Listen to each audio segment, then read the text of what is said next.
আমি হইলাম কপাল পোড়া আমার মতো অপরাধী এই জগতে বুঝি আর একটাও নাই মুসা নবী কয় কারণ কি হয়েছে বলে হুজুর আমার হাতে যেইটা দেখতে পান এইটা হলো কলিজা আমি তাজা একটা কলিজা নিয়ে আমি কাঁদতেছি মুসা নবী কয় এটা কিসের কলিজা বলে হুজুর এটা হলো মানুষের কলিজা মুসা নবী কয় কোন মানুষের কলিজা এই সন্তানটা কান্দে আর কয় হুজুর গো ও হুজুর আমার হাতে যেই কলিজা দেখা যায় এই কলিজাটা হইল আমার জনম দুখনি মায়ের কলিজা মায়ের প্রতি একটু মায়া লাগে নাই আমি ওই সংসারী মেয়ের প্রেমে পাগল হইয়া আমি জনম দুখনি মায়ের সামনে দাঁড়ায়া বললাম মা গো ও মা তোমার কলিজা চাই রে মা তোমার কলিজাটা আমার দুখনি মা নবীর প্রেমে পাগল হয়ে গেছে তো নবীর দরবারে আসার জন্য গোসল করে রেডি হয়ে গেছে আর আবি হুরায়রা কয়া কয়া মা ডাকে আল্লাহু আকবার কর এইবার আবি হুরায়রা গেটের সামনে দাঁড়াইয়া শুনতে পাই জনম দুখনি মা বলে আবি হুরায়রা রে কই রে জাদু আয় আমি জনম দুখনি মায়ের বুকে আয়া আল্লাহু আকবার কর এইবার আবি হুরায়রা জনম দুখনি মায়ের সামনে দাঁড়াই রে যাইয়া দেখে মা গোসল করেছে মাথার চুল বেয়ে পানির ফোঁটা পড়ে ডাক দিয়া কয় আম্মা গো মা তোমার মাথার চুল দিয়ে পানি পড়ে কারণ কি আবি হুরায়রা মা কয় জাদু রে ও বাবা আইরে জাদু আয় আমি মায়ের বুকে আইরে বাবা তোরে কত কষ্ট দিছ রে বাবা তোরে কত আঘাত করিস রে বাবা আমি বুঝা পালাইছি তোরে আঘাত করা ঠিক হয় নাই ও আবি হুরায়রা তুমি যেই নবীর প্রেমে পাগল আমি জনম দুখনি মায়ের তাড়াতাড়ি নিয়ে যাও আমি ওই নবীর দরবারে যাইয়া আমি জনম দুখনি মা কালেমা পড়তে চাই আল্লাহু আকবার বন্ধুরা রে আম্মায়ার এইবার ভালো করে শুই নাও জনম দুখনি মা ডাক দিয়া কয় আবি হুরায়রা রে বাবা আমি জনম দুখনি মা আরে তাড়াতাড়ি নিয়ে যাও নবীর দরবারে আল্লাহু আকবার কর নবীর দরবারে যাইয়া আবি হুরায়রা মা কান্দে আর কয় নবী গো ও মায়ার নবীজি আমার সন্তানটারে আমি মায়া তো ভালোবাসি আমার সন্তানটাকে আপনি নবীর কদমে দান করে দিলাম জোরে জোরে কন্যা সুবহানাল্লাহ জনম দুখনি মা সন্তানকে কত ভালোবাসে রে ভাই মা যখন বুইজা ফালাইছে আমার সন্তান এই নবীর দরবারে আইছে এই নবীর মতো নবী হতে পারে না এই নবীর দরবারে থাকলে আমার সন্তানের জীবনটা আলোকিত হবে এই নবীর দরবারে আসার কারণে আমি আমার সন্তানের কারণে আমিও এখানে কালেমা পড়তে পারছি জোরে কন্যা সুবহানাল্লাহ আরেকটা মায়ের ঘটনা আমি আপনাদের মাঝে জানাইয়া যাইলাম একটা ঘটনা সংক্ষিপ্ত করে মূল পয়েন্টটা আমি আপনাদের মাঝে জানাই আমার আল্লাহ ডাক দিয়া কয় মুসা যাও যাও যাও তোর পারে যাও মুসা নবী কয় আল্লাহ আমি তোর পারে যাব তবে আমার জানতে পারো ইচ্ছা হয় বলে কি কয় তুমি তোমার বান্দাকে কতটুকু ভালোবাসো একটু বলো বলে আমার বান্দাকে আমি কত ভালোবাসি এটা তুই মুসা বুঝবি না কয় আমাকে বুঝন লাগবে কিছু ঠেটা লোক আছে না মুসা নবী এরকম আর অনেকেই কিন্তু বলে মুসা নবী এরকম ঠেরামি করতো যে আল্লাহর কাছে আল্লাহ বলতো না এটা দেওয়া সম্ভব না কই না ওটা দেওয়া তো মুসা নবী কইতেছে যে আল্লাহ তুমি কতটুকু ভালোবাসো এই বান্দাকে আর এই বান্দাকে ভালোবাসো যেহেতু তাহলে তুমি জাহান্নাম কেন বানাইছো জাহান্নাম আল্লাহ বানায় নাই ইন্না জাহান্নামা কানাত মিরসাদা এয়াতে তাফসীর বললে বাজবে আল্লাহ বলেন নিশ্চয় জাহান্নাম একটা গোপন ফাঁদ কি ফাঁদ একটা গোপন ফাঁদ যেহেতু মা বাবার বিষয়ে আমি কথা বলছি এজন্য আমার এই কথা বলতে হয় যে জাহান্নামটা হলো গোপন ফাঁদ মানুষ যে জাহান্নামে যাবে বুঝতেও পারবে বন্ধুরা রে আমার আল্লাহ রাগে কয় মুসা এটা তুমি বুঝতে পারবে না মুসা নবী কয় আল্লাহ আমি মুসা জানতে চাই তুমি মানুষ বানাইছো আদর কইরা সুন্দর কইরা মানুষ বানাইছো না হ্যাঁ এই যে মুখটার ভিতরে আমার আল্লাহ হাতটা লাগাইয়া দিয়েছে সৃষ্টির রহস্য পড়লে পাওয়া যাবে তাহলে এই যে মেয়েদের মুখে আমরা অনেকে আঘাত করে না অনেকে কিন্তু মেয়েদের মুখে আঘাত করে বউদের সাথে রাগারাগি করলে বুঝছেন মাইরেন ঠিক আছে কিন্তু মুখে মারা যাবে না আমার নবীর নিষেধ আছে মুখে কি আঘাত করা যাবে না মুখে কষ্ট দেওয়া যাবে না আমরা অনেকে এরকম ভুল করি ভুল করা যাবে না মুখে আঘাত করবেন না মারবেন ঠিক আছে কিন্তু মারার ভিতরেও নবীর সুন্নাত আছে না নাই না মারার ভিতরে নবীর সুন্নাত বউ মারবেন সেই মারার ভিতরে নবীর সুন্নাত হলো হাদিসের ভিতরে আসছে যদি বউকে মারতে হয় আল্লাহ রাসূল বলছে মিসাক দিয়ে মার কি দিয়া এই আজকে শিখে দিয়ে দিতেছি কালকে থেকে আমল করবেন বউয়ের সাথে ঝগড়া লাগে কোন যে হুজুর তো বলে দিয়েছে মাসলা তো আছে আর মিসাক দিয়ে মারা সুন্নাত আপনি সুন্নাতই করবেন হ্যাঁ হ্যাঁ না না না মিসাক যে করবেন সেটা দিয়ে মিসাক দিয়ে মারবেন কিন্তু আসলে এই গ্রামের মানুষ তো দূরে যেত এখনকার বর্তমান মহিলারা ডিজিটাল হয়েছে তো মিসাক দিয়ে বাইরে কাম না এই সুন্নাত তোরা বুঝবেন না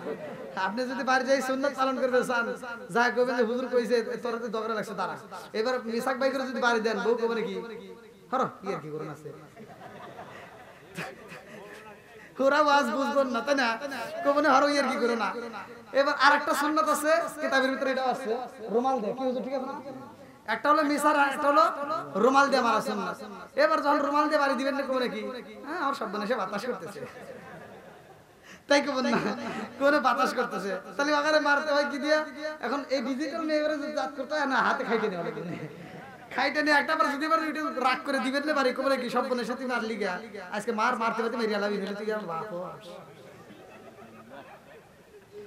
হ্যাঁ এমন জ্বালা যন্ত্রণা বন্ধুরা রে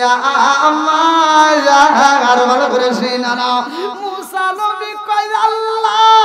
আমার জানতে বড় ইচ্ছা হয় এই মানুষ কেমনে জাহান্নামে যাইবো আল্লাহ গো তুমি কেন আদর করে বানাইলা জান্নাতে না দিয়ে আবার কেন জাহান্নামে দিলা আর তুমি কি তালি ভালোবাসলা ভালোবাসাটা আমি জানতে চাই আল্লাহ কই জানতে যদি হয় তোর পাহাড়ের পাশে আরেকটা পাহাড় দেব ওইখানে যাও এইবার মুসা নবী যাই রে আমার তোমারই বাসিরা কিতাবের ভিতরে উল্লেখ করা হয় মুসা নবী যাইয়া দেখে একটা যুবক রক্ত মাখা এইবার একটা কলিজা হাতে নিয়ে থরথর করে কাঁপতেছে আর কাঁদতেছে মুসা নবী ডাকে দিয়ে কয় আল্লাহ আমি জানতে চাইলাম তুমি তোমার বান্দারে কত ভালোবাসো আর তুমি আমারে কোথায় পাঠাইলা কি দেখাও আমার তো বুঝে আসে না আল্লাহ কয় মুসা রে তুমি জানতে চাইছো আমার বান্দারে আমি আল্লাহ কত ভালোবাসি সেটাই তো দেখাইতেছি আল্লাহু আকবার মুসা নবীকে কি কয় আমি জানতে চাই তুমি কত ভালোবাসো তুমি কি দেখাইতেছো একজন কলিজা নিয়ে দাঁড়ায় সেইটা দেখাইতেছো আল্লাহ কয় জিবরাইল যাও বলে দাও মুসা নবী বলে দাও যে ওই যুবকের সাথে মুসা নবী কথা বলো কিসের কলিজা এটা আল্লাহু আকবার এইবার মুসা নবী কই পাগলা রে ও পাগলা তোমার হাতে কি দেখা যায় বলে হুজুর হইলাম কপাল পুরা আমার মতো অপরাধী এই জগতে বুঝে আর একটাও নাই মুসা নবী কয় কারণ কি হয়েছে বলে হুজুর আমার হাতে যেইটা দেখতে পান এইটা হলো কলিজা আমি তাজা একটা কলিজা নিয়ে আমি কাঁদতেছি মুসা নবী কয় এটা কিসের কলিজা বলে হুজুর এটা হলো মানুষের কলিজা মুসা নবী কয় কোন মানুষের কলিজা এই সন্তানটা কান্দে আর কয় হুজুর গো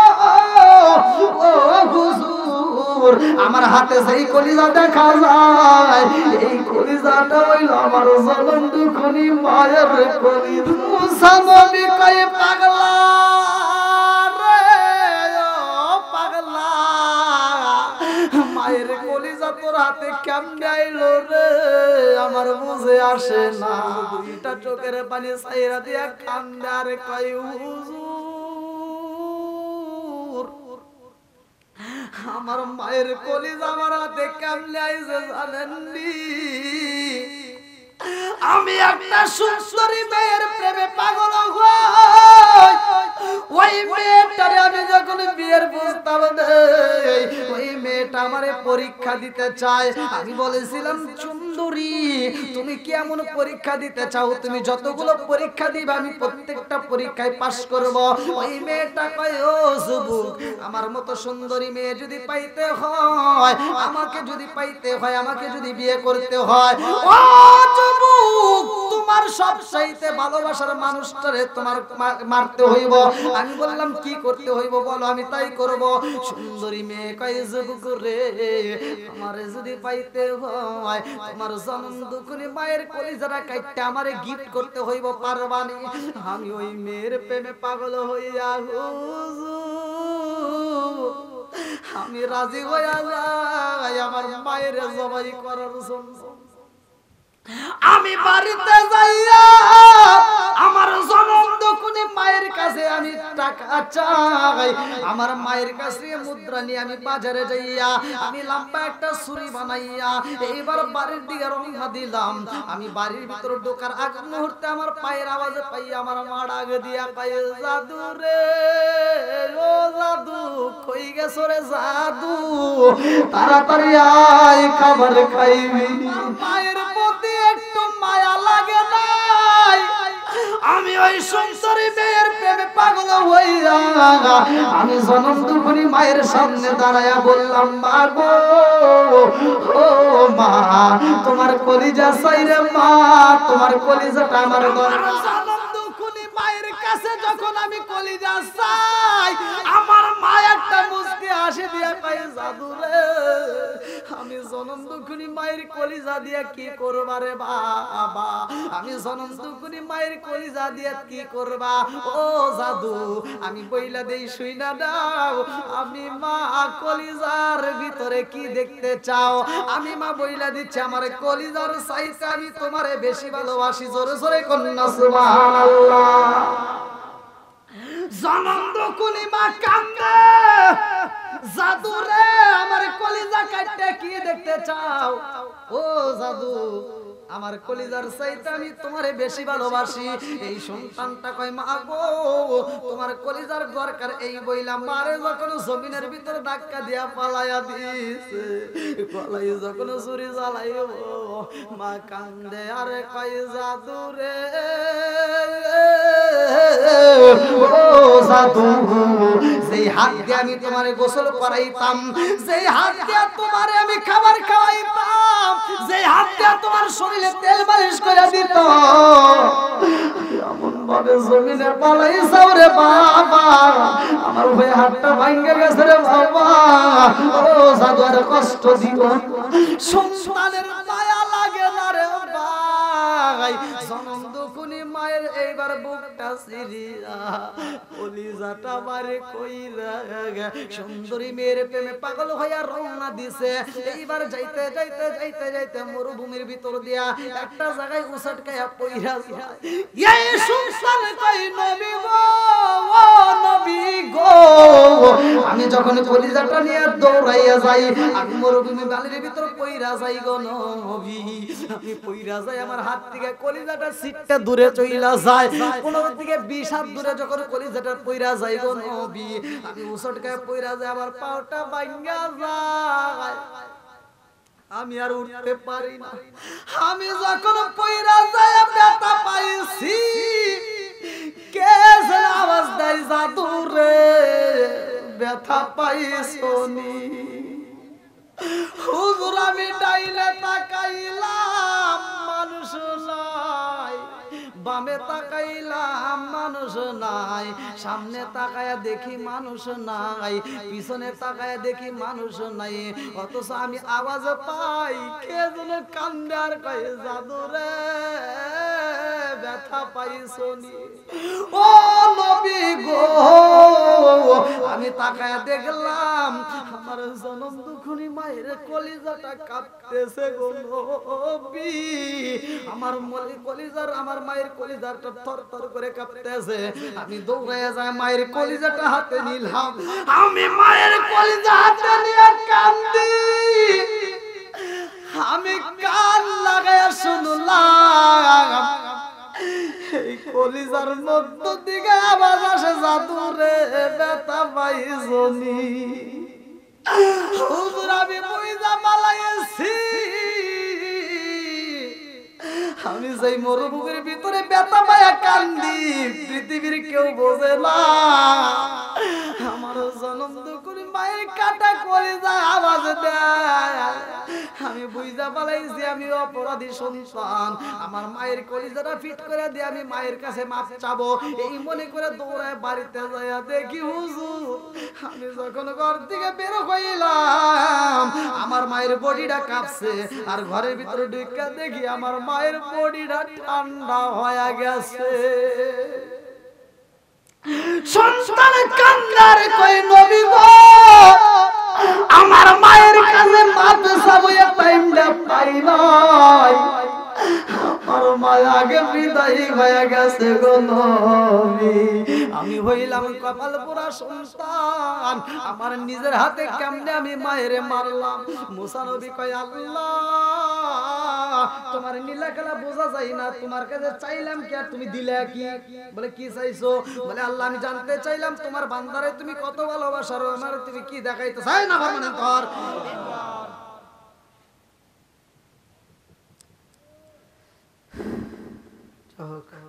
আসলে রাত তো অনেক হয়ে গেছে বুঝছেন না না না মনে করতে করতে রাত 12টা পার হয়ে যাবে আপনি দেখছেন তারপরে ঠান্ডা আসছে অনেক ঠান্ডা আসছে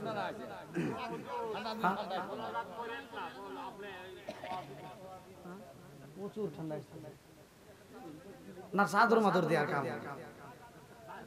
এই দেখেন পাও একবার টাস ধরে কইলে আপনি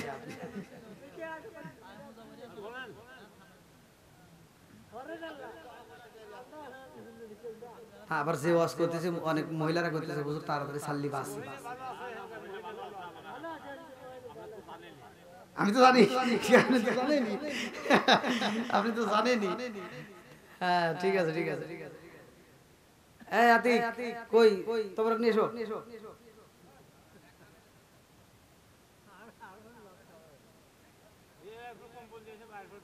না না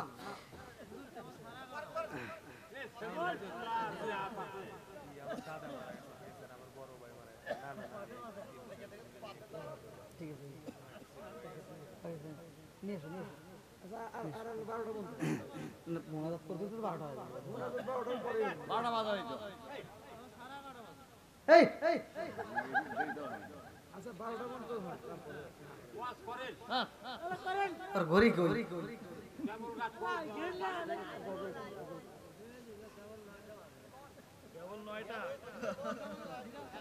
আমি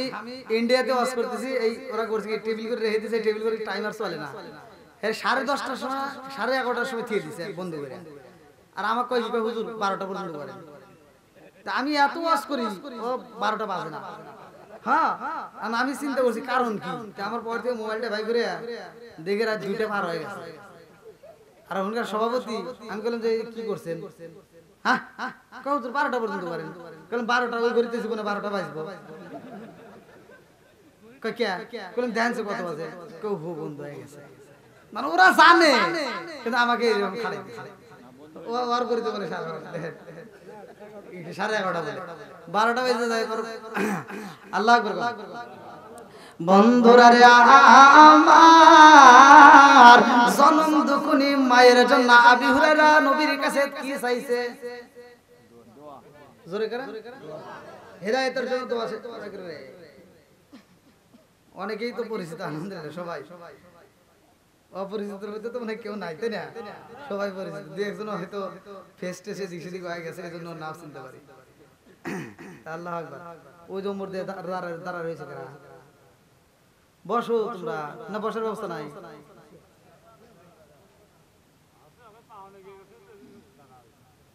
হ্যাঁ যুবক পোলাবান না ওখানে পাও লাগিয়ে দেবে এই যে দেখেন ময় মুরব্বী যারা আছে আরো কত শক্ত আর ওই যুবক পোলাবান হবো না সারাদিন খালি ফেসবুকে গুতাগুতি দেখে দেখে কি করে আলাইছে আসো গিয়া এটাই বাস্তব আমার কথা তো কিতে লাগবে এটা তো আমি জানি